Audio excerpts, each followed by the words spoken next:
Actually has that old book smell. Preface 1. Part 1 of the preface. The nature of the syntopicon. By calling this work a syntopicon of great books of the Western world, the editors hope to characterize its nature to indicate the function it performs in relation to the set as a whole, and to assert its originality as an intellectual instrument. The relation of these two volumes of the great ideas to the rest of the set is the key to the nature of the syntopicon and its originality as an instrument. Apart from this relation, the great ideas, though to some extent readable in itself, does not perform the function for which it was created, to show that the 443 works which comprise volumes 4 to 54 can be seen and used as something more than a collection of books. The great books are preeminently those which have given the Western tradition its life and light. The unity of this set of books does not consist merely in the fact that each member of it is a great book worth reading. A deeper unity exists in the relation of all the books to one tradition, a unity shown by the continuity of the discussion of common themes and problems. It is claimed for this set of great books that all the works in it are significantly related to one another, and that taken together they adequately present the ideas and issues, the terms and topics that have made the Western tradition what it is. More than a collection of books, then, this set is a certain kind of whole that can and should be read as such. The great ideas result from and records such a reading of the great books. The aim of this syntopical reading was to discover the unity and continuity of Western thought in the discussion of common themes and problems from one end of the tradition to the other. The syntopicon does not reproduce or present the results of this reading in a digest to save others the trouble of reading the great books for themselves. On the contrary, it only lays down the lines along which a syntopical reading of the great books can be done, and shows why and how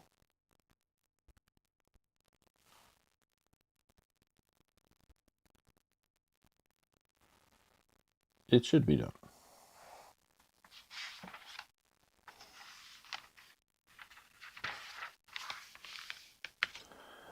The various uses of the syntopicon described in section 3 of this preface all derive from its primary purpose to serve as a guide to the reading of great books of the Western world as a unified whole.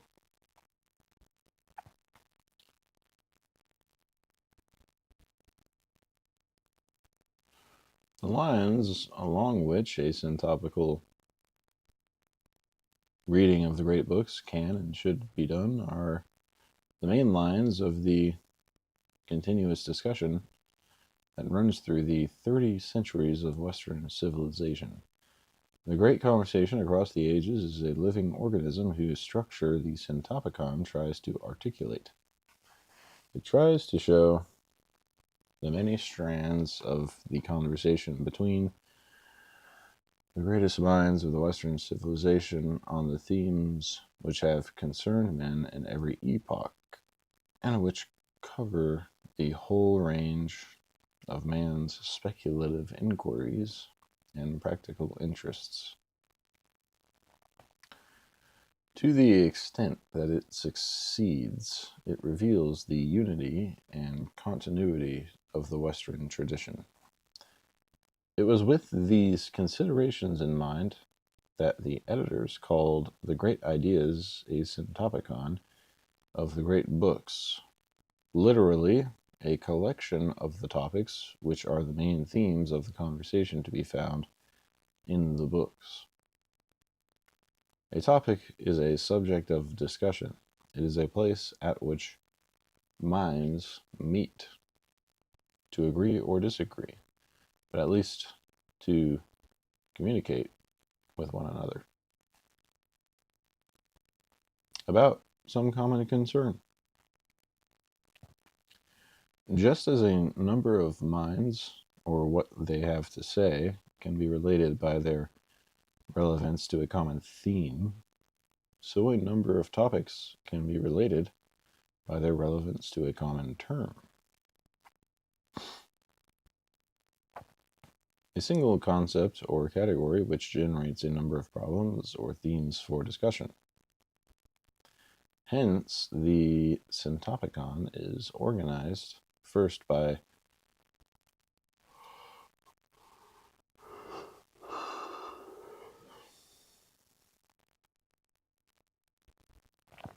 a listing of ideas that are the important common terms of discussion, and then by an enumeration of the topics that are the various particular points about which the discussion of each of these ideas revolves. The full title of this work, The Great Ideas, a syntopicon of great books of the Western world, thus indicates not only that its structure consists of terms and topics, but also that it functions as a guide to the great books from which its terms and topics are drawn. But the title may fail to indicate another equally important function which the syntopicon performs when it is taken together with the great books. By serving as a guide to the syntopical reading of the great books, it does more than transform them from a mere collection of books into a unified whole. It transforms them into a new kind of encyclopedic whole, a new kind of reference library, without any way interfering with all of the values the great books have as books to be read individually. Syntopicon gives them the further utility of a unified reference library in the realm of thought and opinion. Because of the traditional and proved importance of the thought and opinion contained in the great books, the syntopicon, in the editor's opinion, creates an intellectual instrument which is comparable to, though quite distinct from, the dictionary and the encyclopedia. Why do they spell it weird? Pedia. That's how you spell encyclopedia. The dictionary is a basic reference work in the sphere of language. The general encyclopedia is a basic reference work in the sphere of fact, concerned with all matters ascertainable in the present state of historical and scientific knowledge.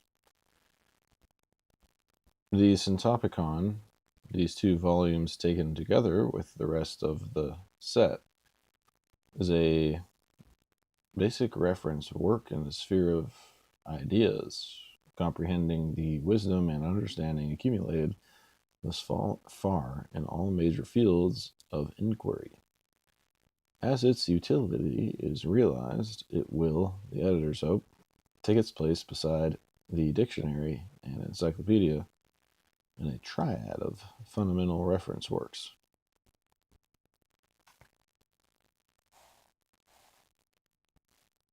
Well,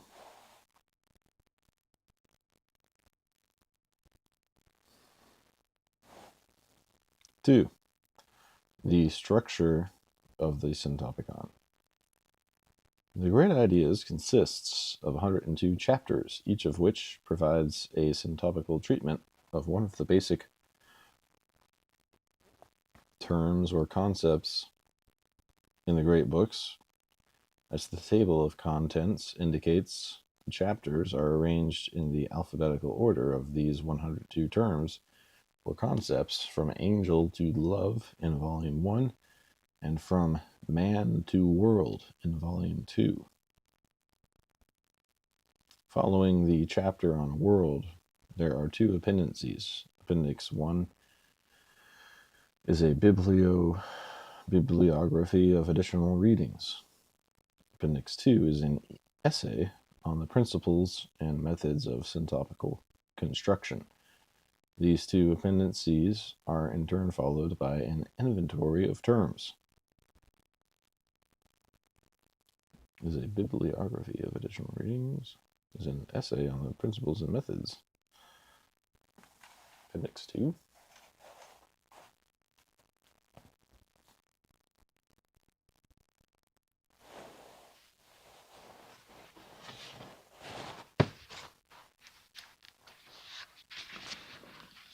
By syntopical construction.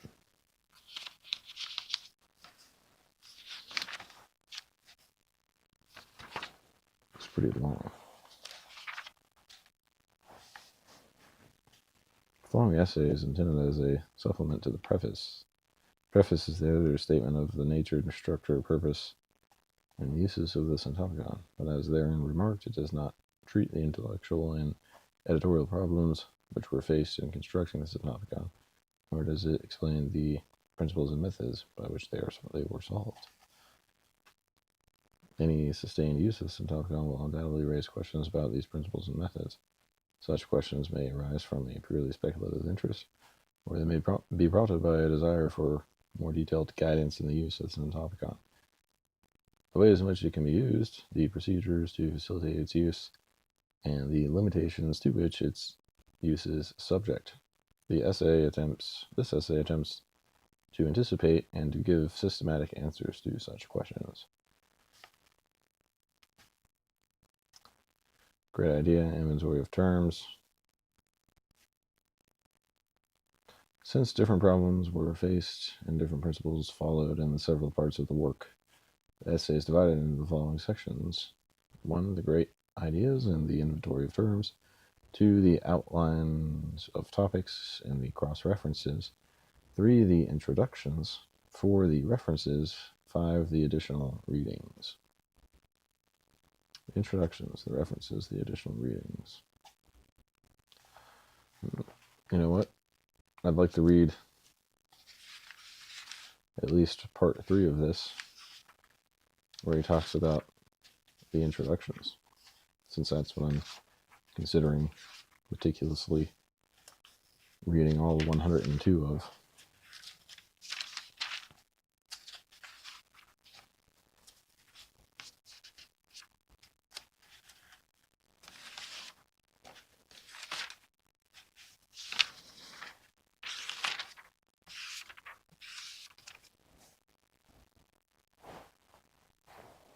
In the structure of each chapter, the outline of topics follows the introduction. This essay might have been expected, therefore, to deal with the introductions before discussed the outline of topics. There are 2 reasons for reversing the expected order. First, the topics are, since integral part of the great ideas.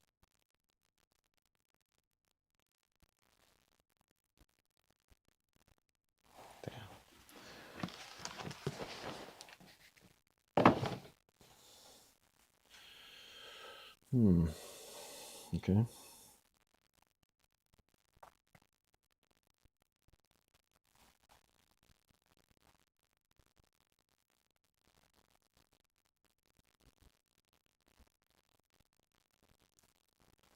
The 102 chapters. Each of the 102 chapters is constructed according to the same pattern. Each consists of 5 parts: an introduction, the outline of topics, references, cross-references, and additional readings. The inner structure of the syntopicon is constituted by the order and relation of these 5 parts, and by the integral relation of the inventory of terms to the 102 chapters as a whole.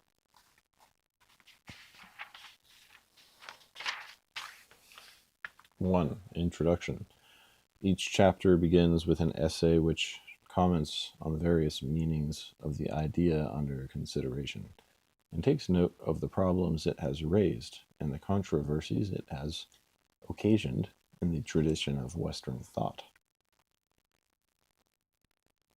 The introduction to a great idea is designed to serve as a guide to its topics, and through them to the content of the references. For certain of the most important topics, it frequently provides, in the words of the authors themselves, a foretaste of the great conversation contained in the passages referred to. The introduction usually expands on the necessarily brief statement of the themes or issues in the outline of topics, and furnishes some comment on the structure of the outline as a whole, and on the relation of particular topics to one another. The introduction serves one other purpose. It indicates some of the connections between the idea discusses, and other great ideas, thus functioning as a commentary on the cross-reference. In some cases, the introduction also calls attention to the way in which certain works recommended in the additional readings supplement the references to the great books and the discussion of certain aspects of the idea under construction. 2. Outline of topics. In each chapter, the outline of topics follows the introduction. It states the major themes of the conversation to be found in the great books on the idea of that chapter.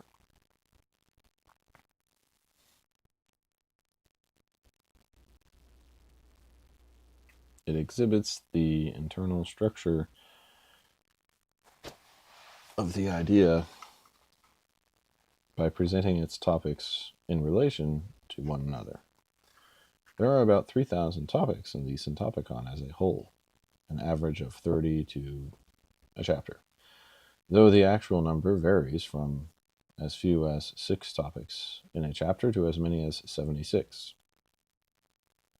The 3,000 topics provide a statement of the scope and variety of subjects with which the great books deal in a substantial and significant fashion.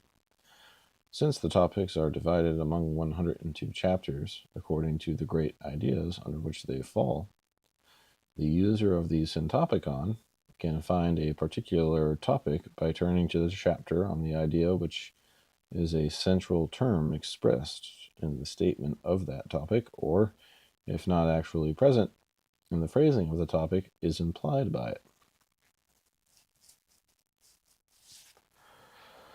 Almost all the topics involve one or more terms other than the name of the great idea under which they fall.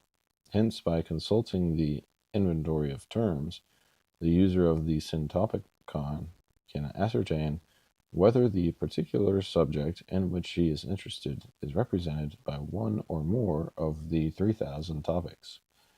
As will be seen below, the prime function of the inventory is to enable the user of the Syntopicon to find topics in which he is interested and which he could not otherwise find except by examining the outlines of topics chapter by chapter. Since the references to the great books are organized by topics,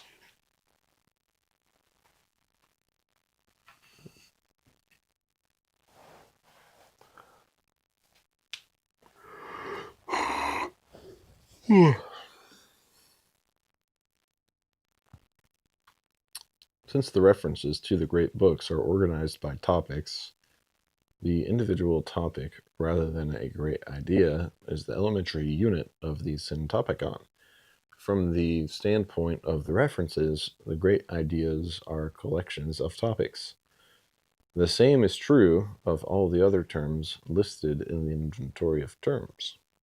For each of these, one or more topics are the headings under which the discussion of the subject can be found in the great books. The user of the syntopicon must therefore always use a topic rather than a term to discover what the great books have to say on a particular subject.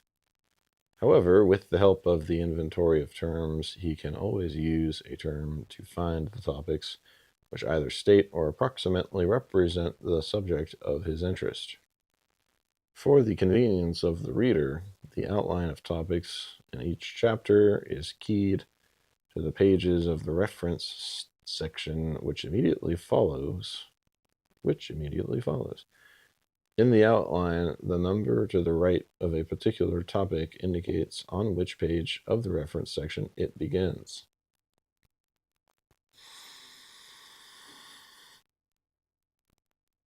Three, references.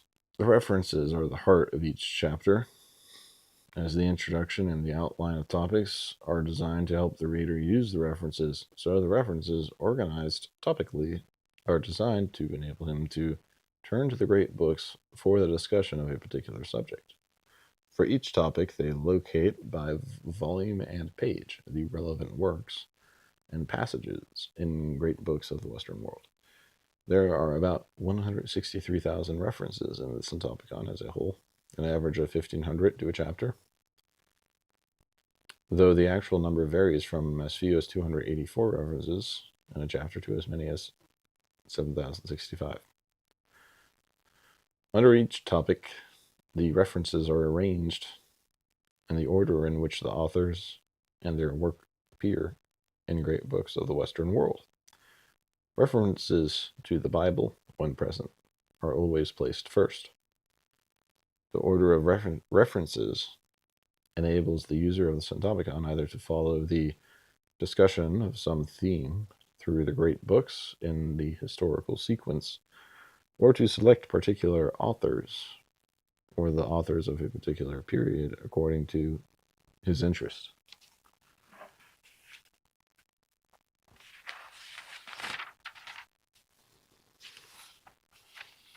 It's a long preface.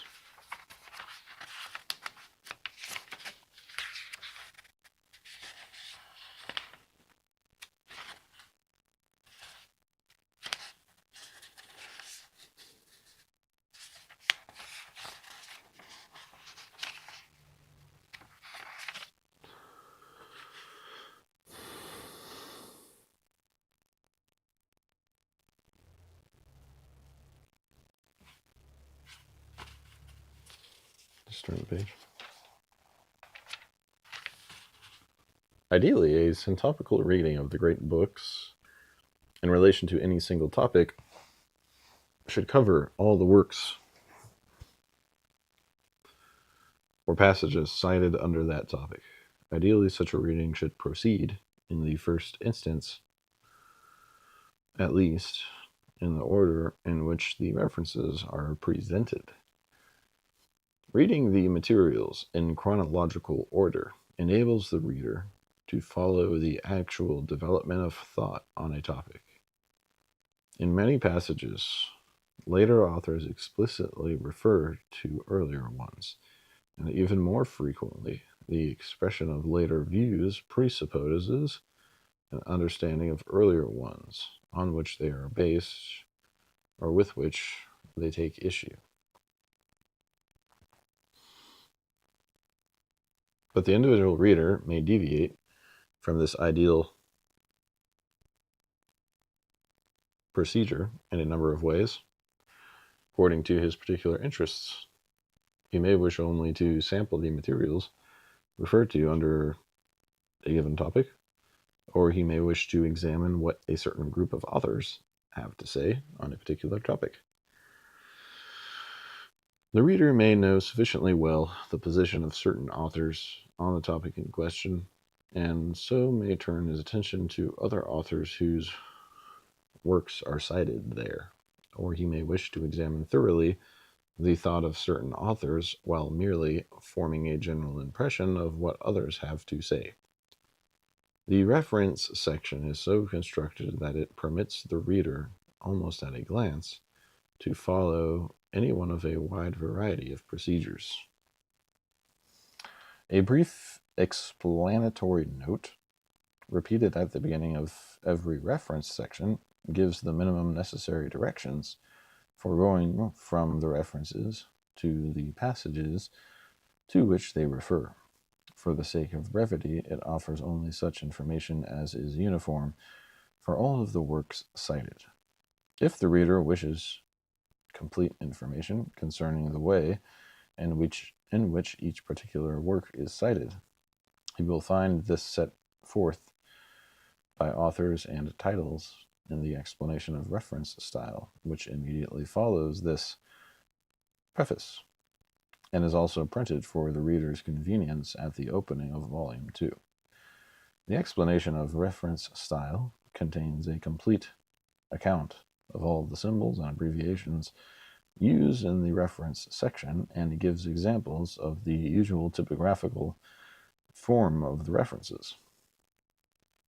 Only one further point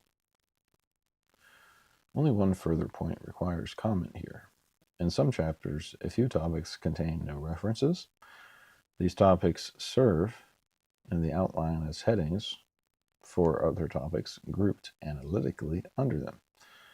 The user of the syntopicon, who wants to know what the great books have to say on a particular subject, and finds that subject represented by a topic without reference content, will find in its subordinate topics references to the great books on various aspects of the general subject he has in mind. 4. Cross-references. The cross-references follow the references in each chapter. They direct the reader to other chapters in which similar or related matters are concerned. By relating the topics of one chapter to those of other chapters, the cross-references show the interconnection of the great ideas. In general, the order of the cross-references follows that of the outline of topics. Each entry in the cross-references indicates by its phrasing the subject of the topic in a given chapter, to which topics in other chapters are related or similar. The phrasing of the cross-references enables the reader to determine whether the topics in the other chapters mentioned are similar or related to the topic in this chapter. The related topics will usually offer a quite different set of references. The user of the syntopicon will find that topics in different chapters often resemble one another, both in their phrasing and in the references set forth under them. In a few cases, they are identical, or almost identical.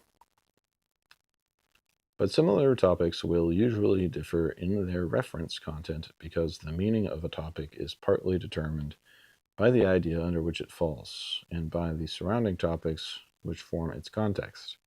Hence, in most cases, the reader who turns to similar topics in other chapters will find some proportion of different references.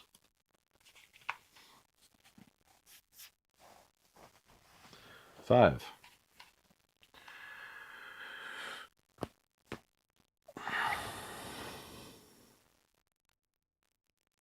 Additional readings.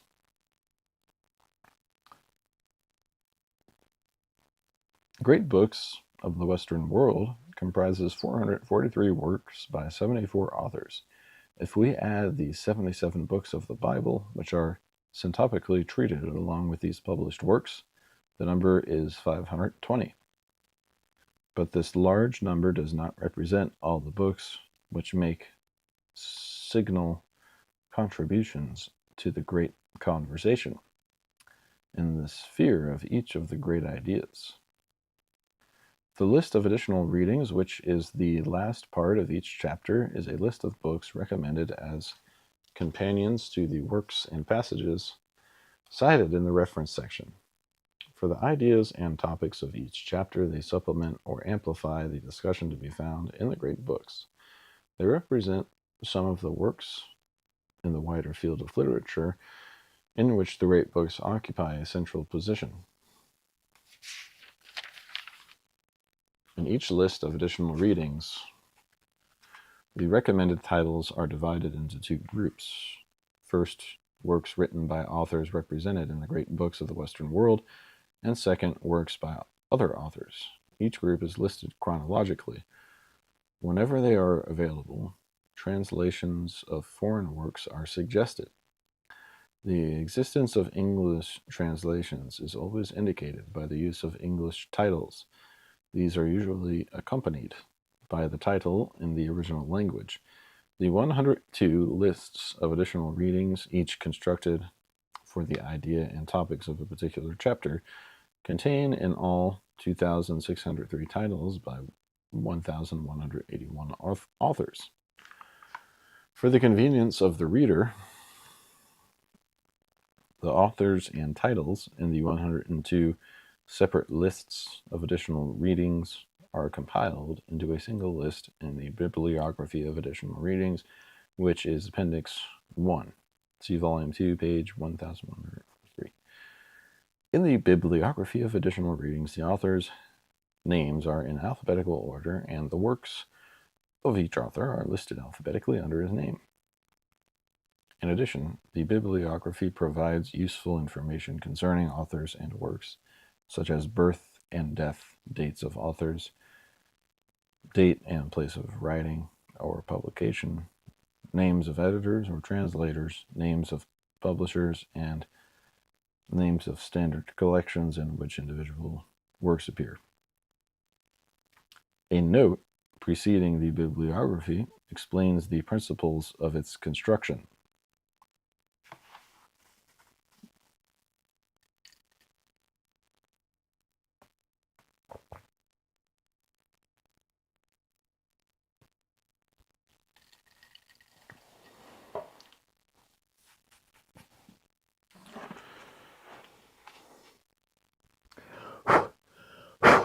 Uh-oh.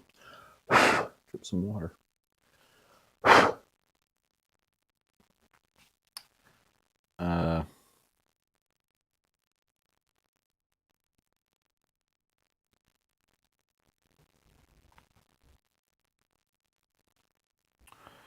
The inventory of terms. The inventory of terms is an integral part of the Syntopicon placed for convenience at the end of Volume 2. The Syntopicon is both a book to be read and a reference book. The table of contents sets forth its contents as a book to be read. But since this is limited to listing the 102 great ideas chapter by chapter, it cannot indicate the scope and range of the Syntopicon as a reference book.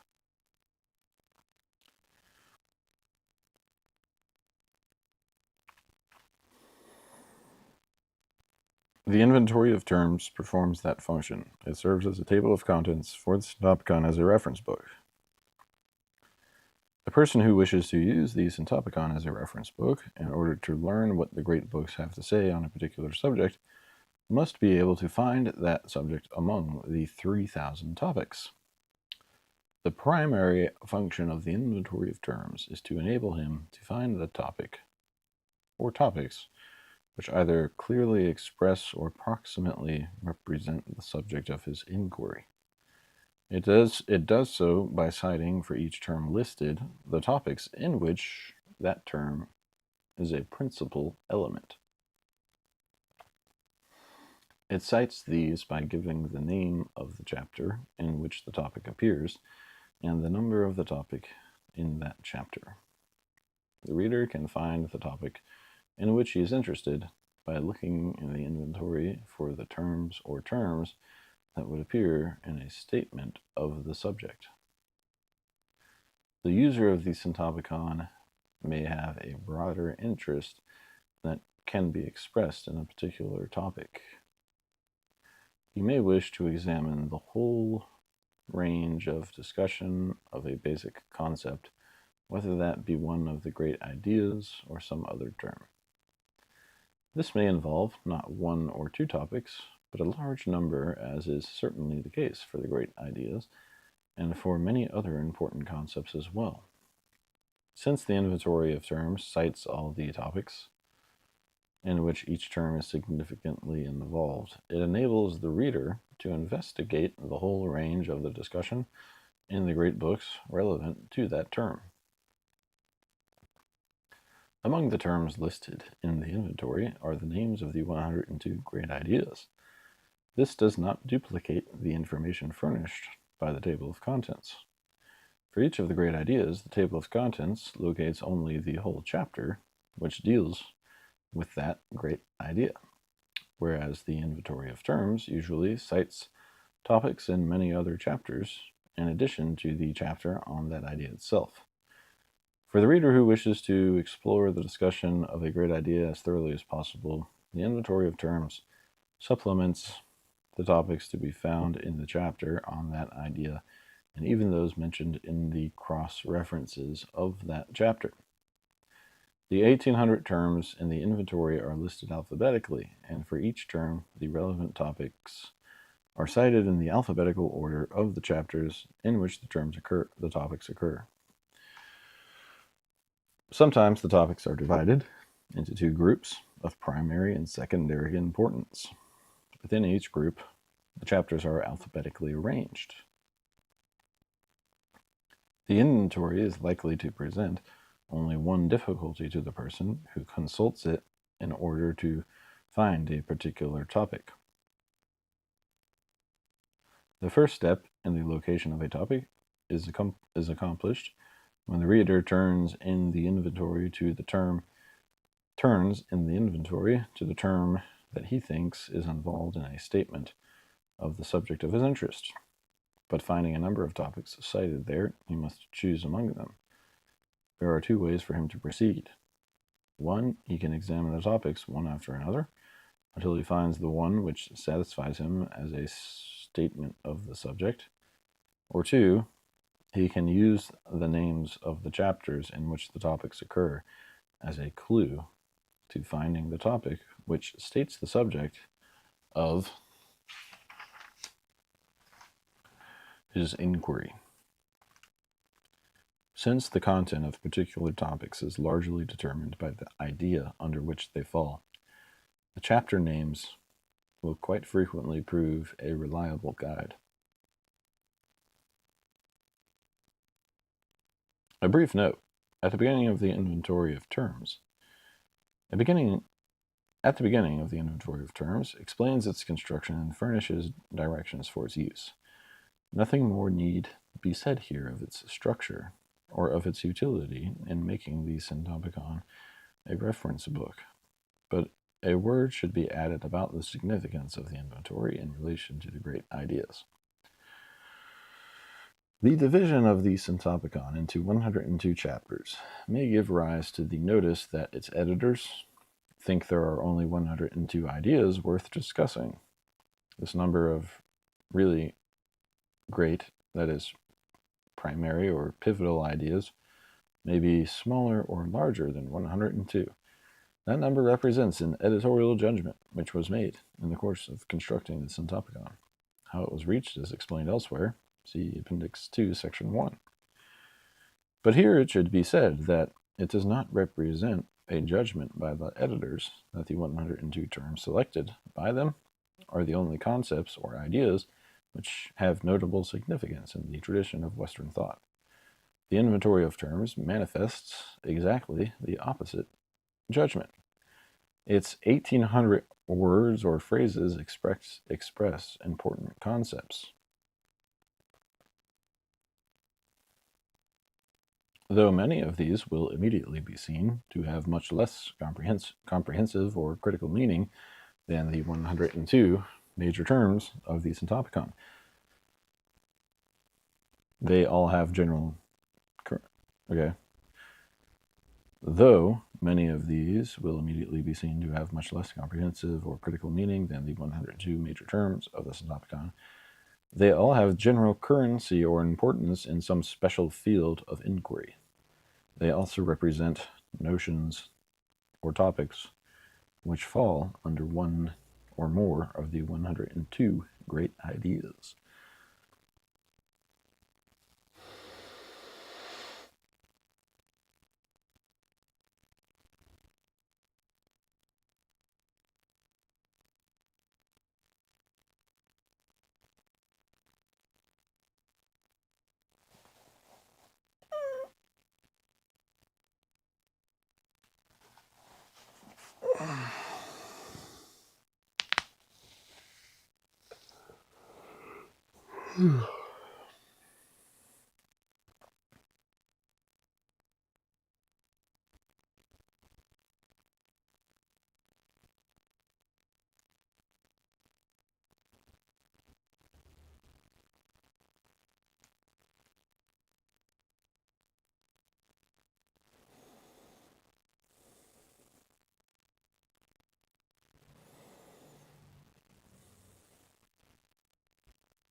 The principles and methods of syntopical construction. The essay on the principles and methods of syntopical construction is Appendix 2. See Volume 2, page... I wonder if anybody ever actually used this, like...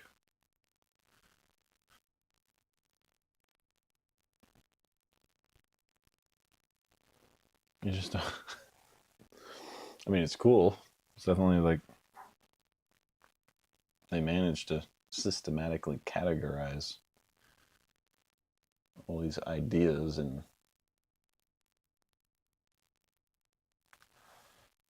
where they're discussed in all the literature. But you just don't see people like, hey, honey, I just got off work. Now I'm just going to do some casual, deep philosophical thought before I eat dinner. Just to kind of unwind. I'm going to use the Syntopicon to really think deeply about the concept of emotion as it's discussed throughout centuries of Western literature.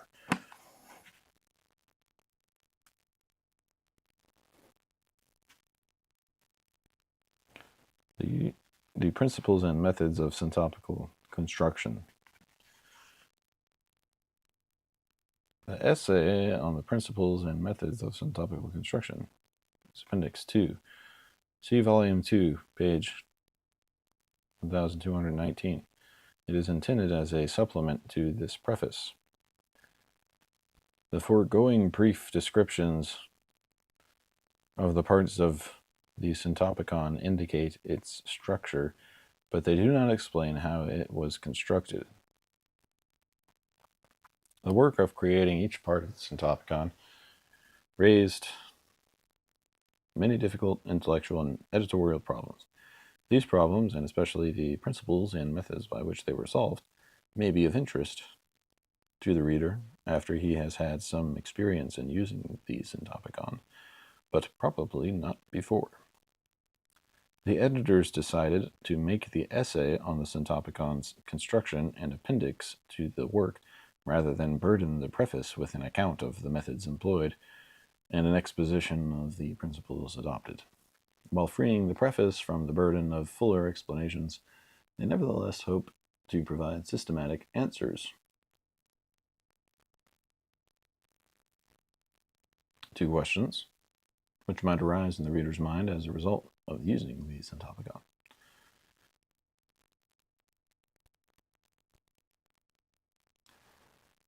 3. The uses of the Syntopicon.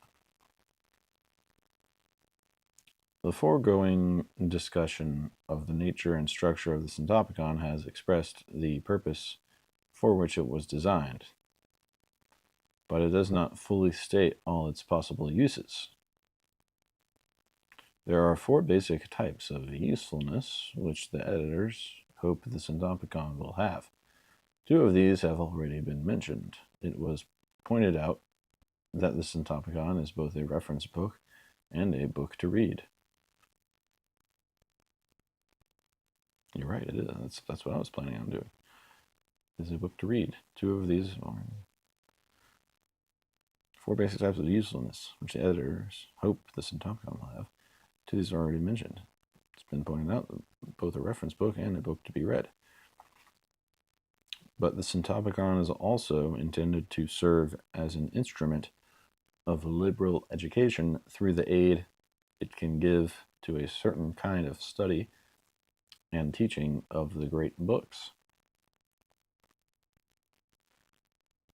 It is not inconsistent with its primary function as a reference book that it should, in addition, prove to be an instrument of research and discovery.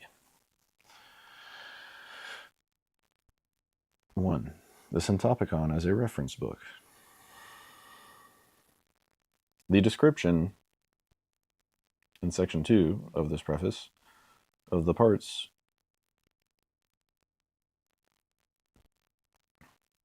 of the Syntopicon and their function is the structure of the whole. And the structure of the whole includes some indication of how it may be used as a reference book. Here we are concerned with its general character as a reference work, as evidenced by the types of questions it has been constructed to answer. In contradistinction to books of other sorts, reference books are designed to help the reader who comes to them with inquiries of particular subjects. If, in addition to answering the questions he brings, they raise further questions in his mind and excite him to further inquiries, which, in turn, they are able to satisfy, they are more than answer books. They are pedagogues, leading the mind from question to question in the pursuit of learning. Reference books, at their best, perform an educational function, not simply by answering questions, but by arousing and sustaining inquiry. Nevertheless, the field of any reference book is defined in the first instance by the types of questions it is able to answer. The specific type of inquiry which the Syntopicon is able to satisfy and which gives it its special character as a reference book can be formulated by the question, what do the great books have to say on this subject? This is not the only question the Syntopicon is designed to answer.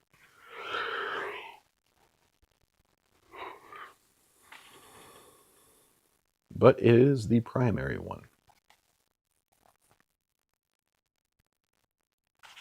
The topics are the units through which the Syntopicon functions as a reference book, since it is under the topics that the references to the great books are assembled, and it is through reading the works or passages recommended by these references that the person who consults the Syntopicon finds the answer to his question.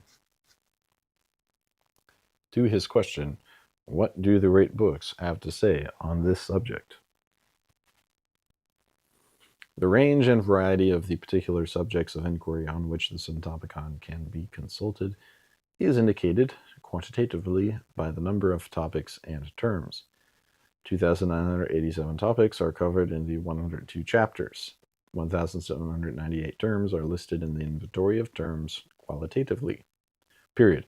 Qualitatively, the range and variety of the inquiries the Syntopicon is able to satisfy can be seen only through an examination of the topics, chapter by chapter, or by an examination of the chapter titles in the table of contents and the words or phrases listed in the inventory of terms. To every question expressed this way, what do the great books have to say on this subject? The Syntopicon helps the reader to discover the answer for himself by a syntopical reading of the great books in the light of the topics and guided by the references assembled under them. This fact distinguishes the Syntopicon from all other familiar reference books, which contain within themselves the answers of the questions on which they are consulted.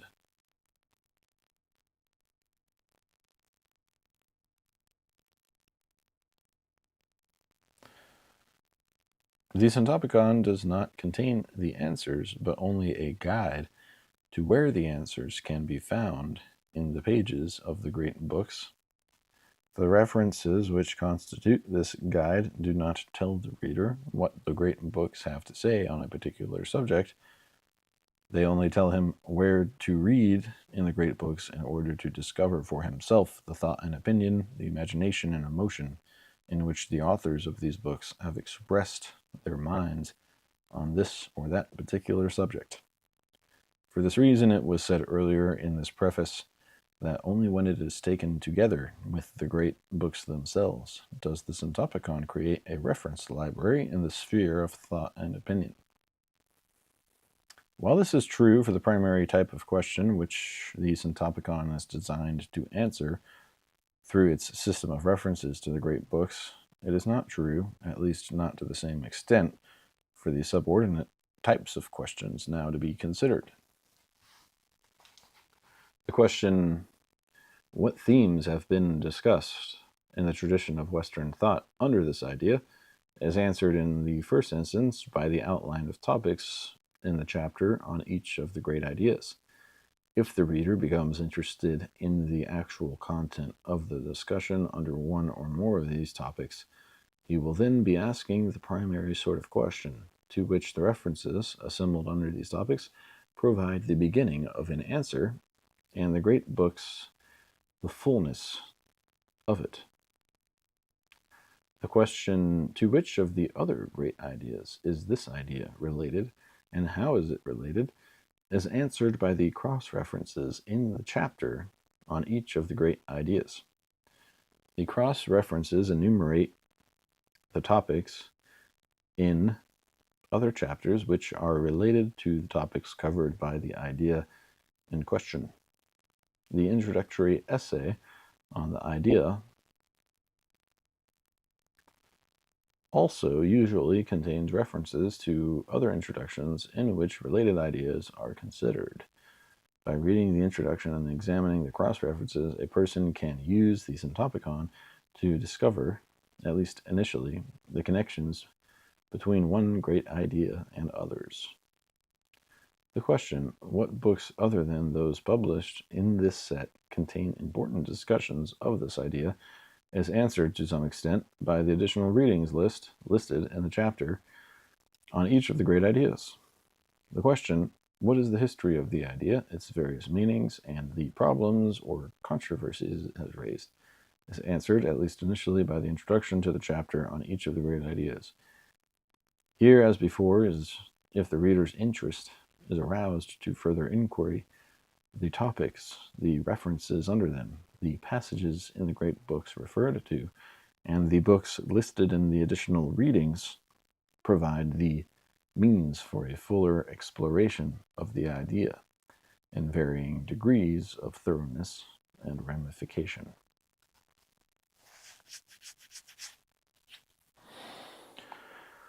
Two, the Syntopicon as a book to be read. With respect to its 102 essays on the great ideas, the Syntopicon is first of all a book to be read. These essays are arranged in the alphabetical order of the ideas, but they need not be read in that order. Each is intended to be intelligible in itself, independently of the others. The reader can therefore begin according to his interests with any one of the introductions to the great ideas, no matter where he begins. That could be kind of fun. Put up like a list of all the ideas and just kind of cross them off one at a time, just starting with what looks most interesting.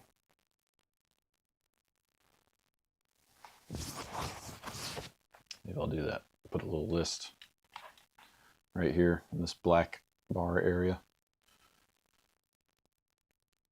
Because my webcam is resolution is too small.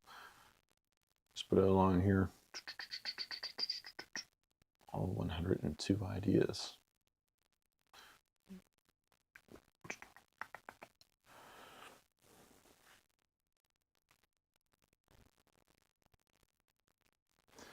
The reader can therefore begin according to his interests with any of the introductions to the great ideas. No matter where he begins, he will find that the reading of no other introduction is presupposed. He will also find that each introduction takes some of the connections between the particular idea which it treats and other great ideas.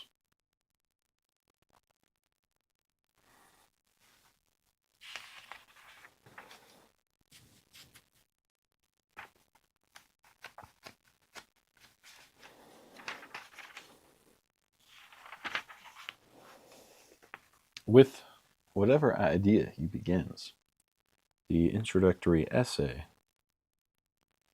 will at least suggest other ideas as subjects of related interest. These, in turn, will turn his attention to, and may arouse his interest in, still others. Since each of the great ideas is directly or remotely related to many others, perhaps to all, through a network of connections radiating from each idea as a point of origin, the reader, starting at any point in the realm of thought, can explore the whole of it by going from any one idea to all the rest by circuits or pathways of his own choosing.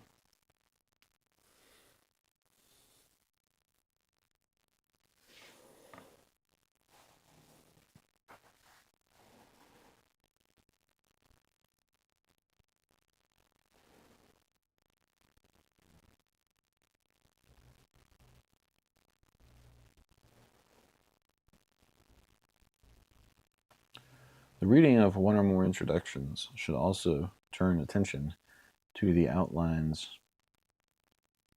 of topics in these same chapters, and through them, and the references organized under them, to the great books themselves, as integral parts of the Syntopicon.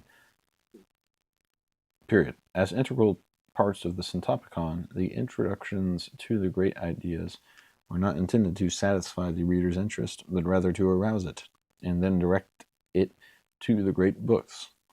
The name introduction specifies the function these essays were designed to perform.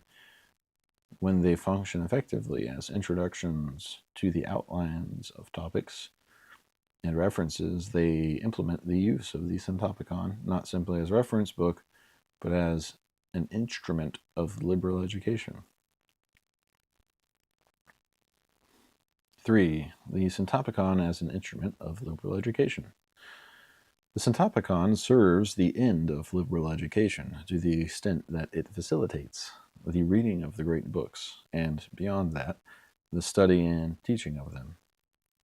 To make the nature of this educational contribution clear, it is necessary to distinguish between the integral and syntopical reading of great books.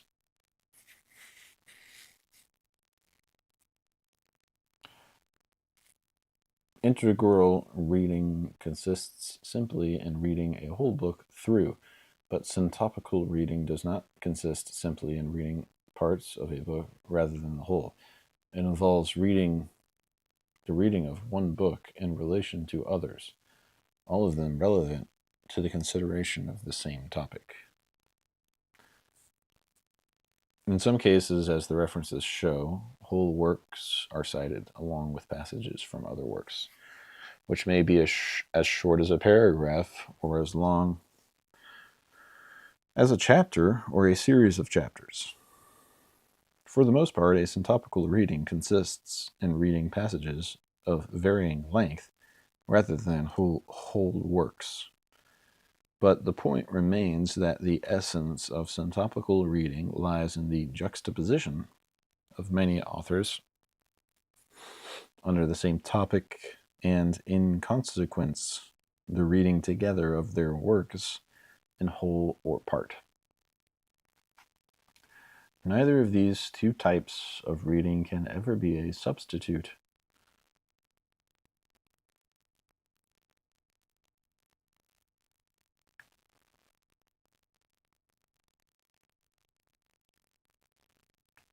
for the other, nor can either be taken as sufficient in itself. On the contrary, each is incomplete without the other. Those who begin by reading in the great books and reading them syntopically must eventually read at least some of them integrally. Those who have already read some of the great books through must read them syntopically to discover that an integral reading of the great books seldom reveals, except perhaps to the most mature student or conscientious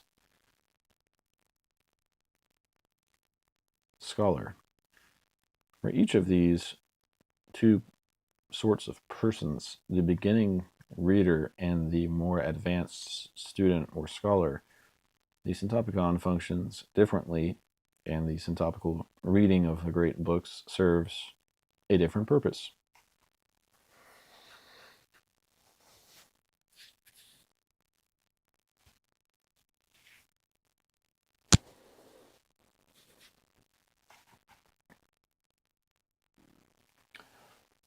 For the beginning reader, in the extreme case, a person who has read none of the great books,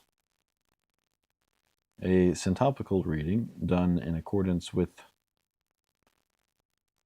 the references under even the few topics works in three ways: initiatively, suggestively, and instructively. It works initiatively by overcoming the initial difficulty that anyone faces when confronted by a collection of books as vast and, in a sense, as overpowering as great books of the Western world. The problem is where to begin and in what order to proceed. There are many solutions to this problem, usually in the form of courses of reading based on different principles of selection. But these usually require the reading of whole books, or at least the integral reading of large parts of them.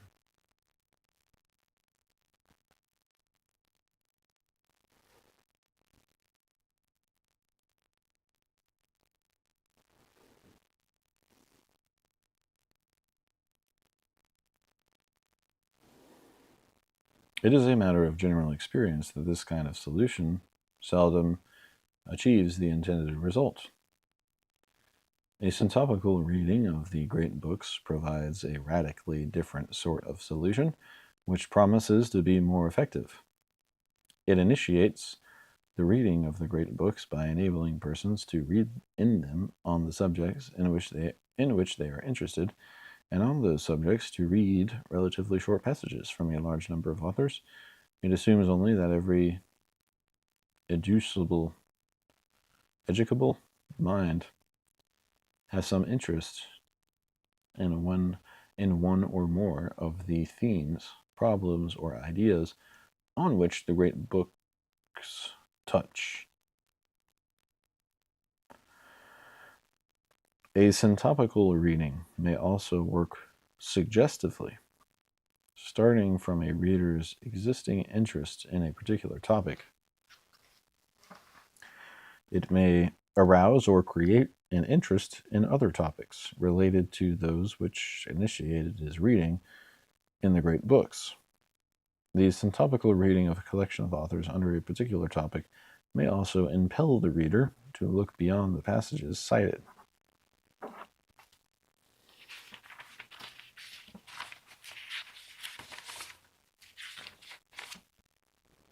Except when they cite whole works, the references cite passages which necessarily exist in a context, ultimately the context of the whole book. Few of these passages are absolutely self-contained.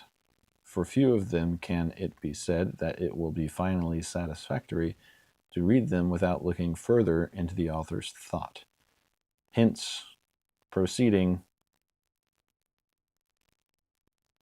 along the natural lines of his own interests, the reader may be led from reading small parts of certain books to reading larger parts and eventually to reading whole books.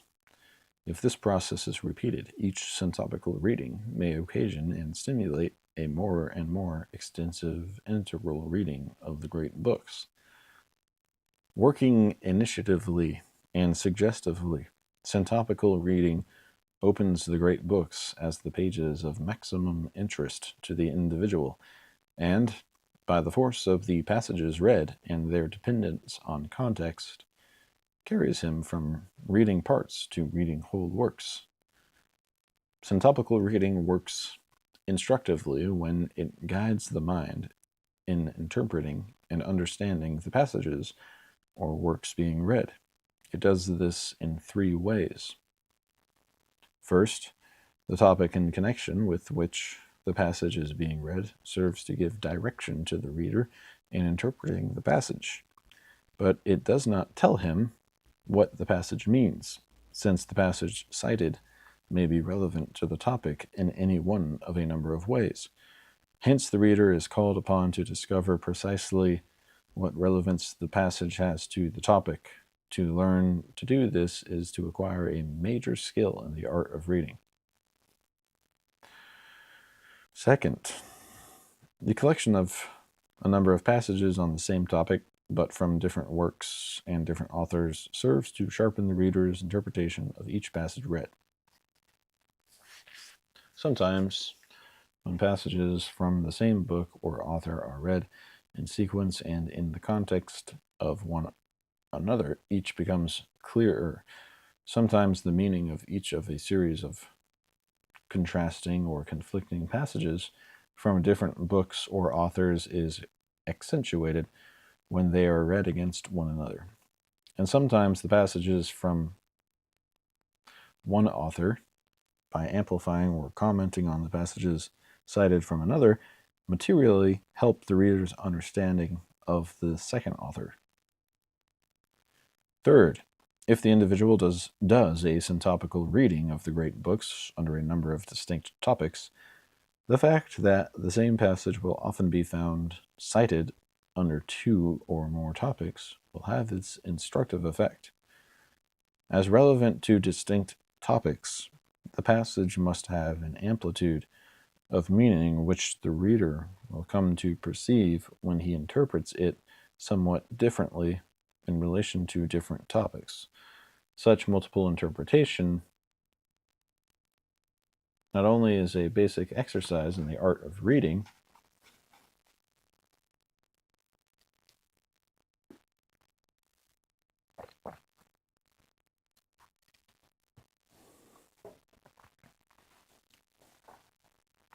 but also tends to make the mind habitually alert to the many strains of meaning which any rich or complex passage can contain. In this description of the ways in which a syntopical reading instructs in the art of reading the great books, we have emphasized only the influence of the topic under which the reading is done, and the effect of reading one passage in relation to another, or in relation to several distinct topics. But to assure or reinforce its instructive effect, two other factors may operate in the background of a syntopical reading. One is the whole outline of topics, which places a particular topic in the context of other topics under the same idea. The other is the introduction to that idea, which may help the reader to interpret the particular topic, thereby increasing the effectiveness of that topic as a guide to the interpretation of the works or passages referred to under it. If we now turn from the beginning reader to the more mature student or scholar, in the extreme case, a person who has read through many, if not all, of the great books, we shall see that a syntopical reading works in a different way. It no longer need function initiatively or suggestively, nor for the competent reader need it serve instructively to develop skill in the art of reading, but it does provide the occasion, the art of reading, but it does provide the occasion and the materials for a more intensive and critical reading of passages already read. And it supplements the reading of whole works independently of one another by requiring an examination of these works or passages from them in mutual relation as relevant to the same topic. It is the general experience of highly competent readers that a great book can be read through many times without the attainment of such complete mastery that the reader knows the relevance of every passage in it to every theme it touches. On the contrary, the integral reading of a great book, even when done more than once, seldom reveals even a large part of its meaning. Only the most intensive scholarly study of a particular book or author ever arrives at such mastery. Such of that, reading a great book through one or more times will inevitably leave unnoticed or only partially recognized many passages of critical significance to a particular theme or problem. Only when the book is read with that particular subject in mind will these passages, hitherto unobserved, be found.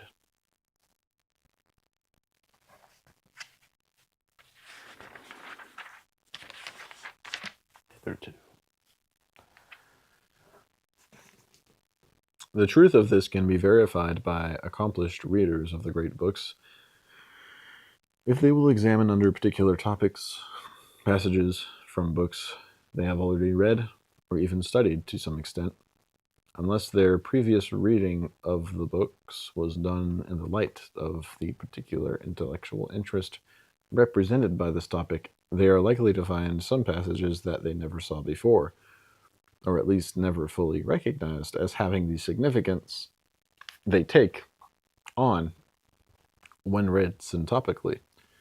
In the light of this topic and in relation to other works and passages relevant to the same theme, the syntopicon can thus serve those who have already done to a greater or less extent an integral reading of the great books.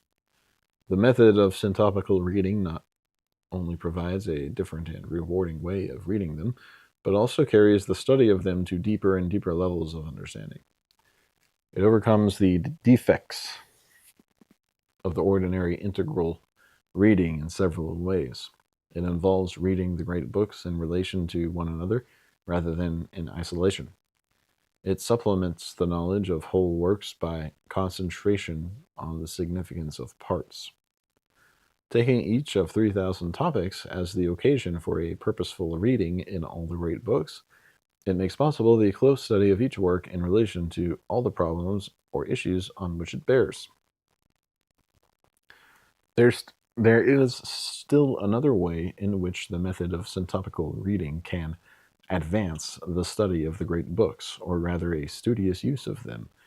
Here the aim is not to study the books themselves, but to consider a problem or an issue to the problem, or an issue to the solution or clarification of which they contribute.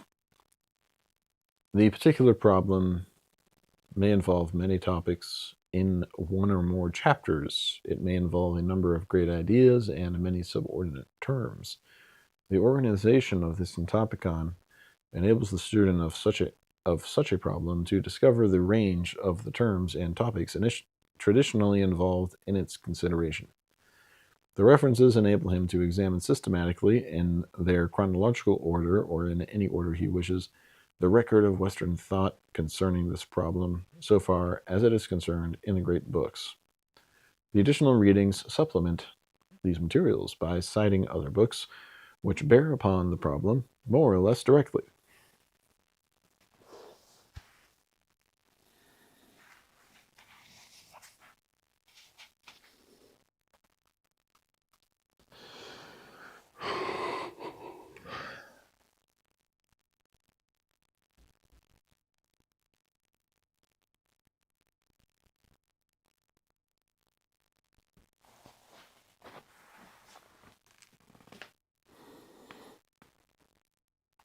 It does not seem an exaggeration to say that a person who has done all the syntopical readings suggested by the references and the additional readings on a particular problem will have a fairly adequate knowledge of that problem and its proposed solutions in the development of Western thought.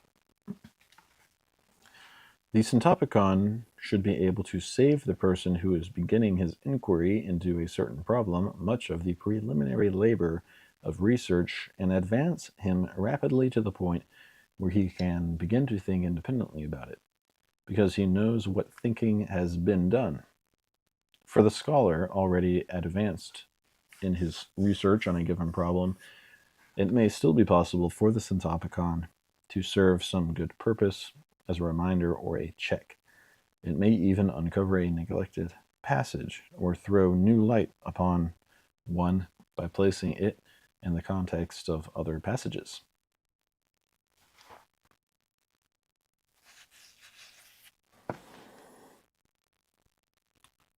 What has just been said about the studious or scholarly use of the syntopicon suggests how it may serve as an instrument in teaching the great books or in using them as teaching materials.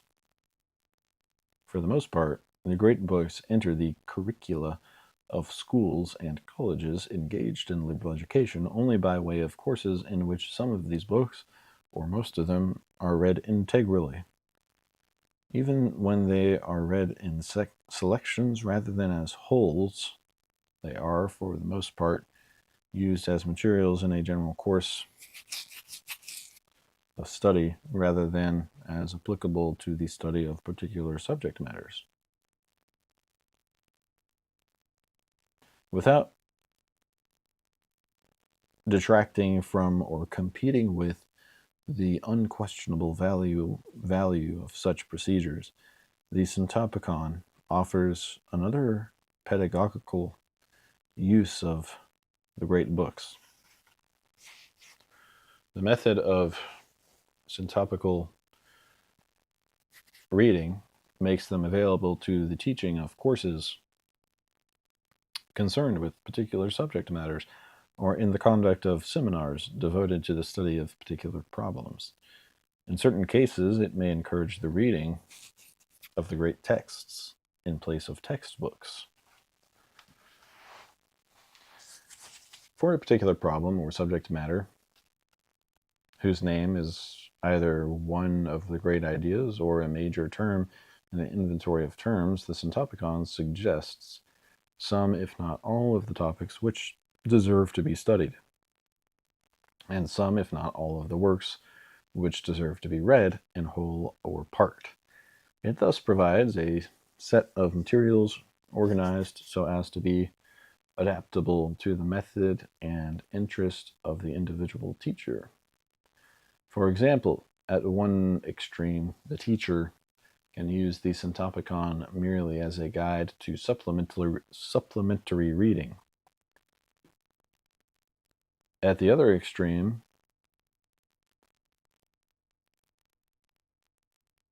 he can use it to construct his own set of textual materials selected from the references and the additional readings and organized. For example, at one extreme, the teacher can use the syntopicon merely as a guide to supplementary reading. At the other extreme, he can use it to construct his own set of textual materials selected from the references and additional readings and organized in the framework of a sequence of topics.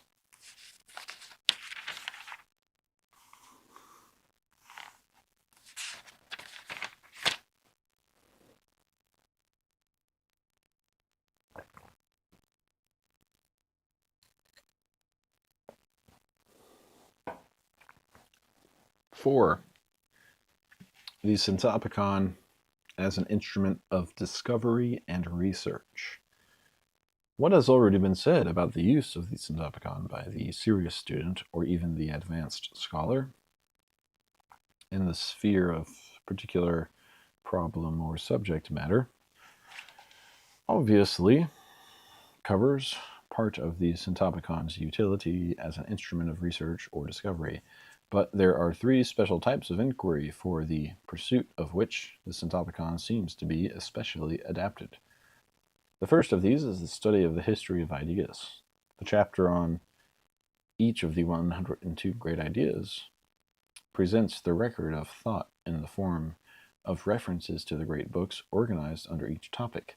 Since the references are arranged in order in which the authors and works appear in the set of great books, and since, with few exceptions, this is a strictly chronological order, the record of thought is presented in an order suited to the historian's interest.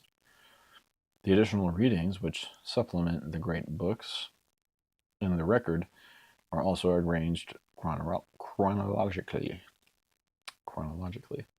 Hence, the Syntopicon provides an organization of materials eminently useful to the scholar engaged in the historical study of ideas. The second type of special inquiry concerns the thought of a single author in its historical relation to the thought of predecessors who influenced him and followers influenced by him. If that author happens to be one of the authors of the great books, the Syntopicon can facilitate such research, since for hundreds of distinct topics it places references to the work of the particular author in the context of references to other authors, earlier, later, or contemporary, whom he may have influenced or by whom he may have been influenced. The third type of special inquiry is limited to the thought of a particular period rather than a particular author. Within this limitation, the historical interest may extend to all the great and near great minds who formed the thought of this period, as well as to all the ideas with which they dealt, so far as the formative minds of the particular period are represented by authors of the great books and by other authors cited in the additional readings. The Syntopicon can assist such research. Instead of using its references vertically from the end of the tradition to the other, as would the student of the history of an idea, the student of an epoch of thought would cut through the references horizontally. He would take all the authors and books which fell within the period under consideration. He would examine the materials referred to under every idea or topic which appeared to have been considered by the minds of that period. In these three types of historical inquiry, the Syntopicon is at best an auxiliary instrument in the service of scholarship. If it proves to be more than that for the ordinary student, it will probably be less than that for the accomplished scholar whose documentary resources in a particular field are more extensive than those from which the Syntopicon is constructed. This is especially true of those problems in the history of ideas which have been investigated by prolonged research. But some problems have not been so investigated, and the Syntopicon may have something to contribute to the study of these. It is even possible that the Syntopicon may uncover or call attention to new problems, or may cause the reformulation of old problems in a new way. The grand research suggested by the existence of the Synthopicon is not historical, however, but philosophical. Stated simply, it is the project of creating in and for the 20th century a synthesis or summation of Western thought, past and present, which will serve the intellectual needs of our time, as analogous syntheses or summations have served antiquity, the Middle Ages, and the period of enlightenment. The 102 great ideas, the 1,800 other terms, and the 3,000 topics of the Synthopicon are a fair representation of the objects as the material is to be found in the 443 works here published, and the 2,600 other works listed in the additional readings, are a fair representation of the content of the Western inquiry and discussion. The Synthopicon is therefore an instrument adopted to the sort of research which might produce a summation of Western thought from the beginning to the present. Because the existence of the Synthopicon makes it possible and suggests that it be undertaken, the project envisaged might be called a program of syntopical research, because the method of this research, like the method which produced the Synthopicon, would be thoroughly dialectical in character. The intellectual summation which would be its product could be called a summa dialectica. The intellectual summation which would be its product could be called a summa dialectica. Kind of like summa theologica.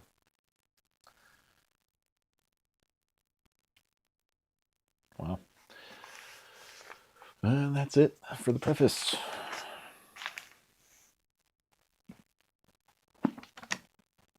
And I think tomorrow I will either get started with one of the ideas, and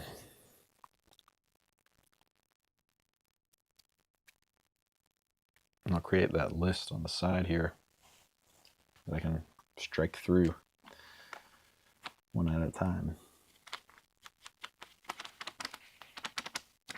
Or I might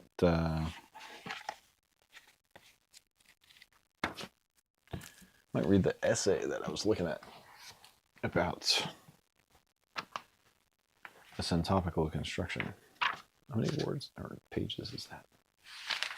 Probably a lot. Principles and methods of syntopical construction. Oh yeah, this is lengthy. This is 1219 to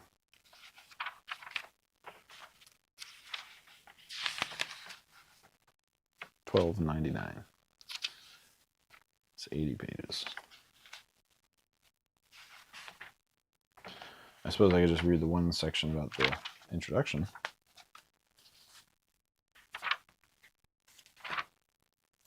Might not be very long.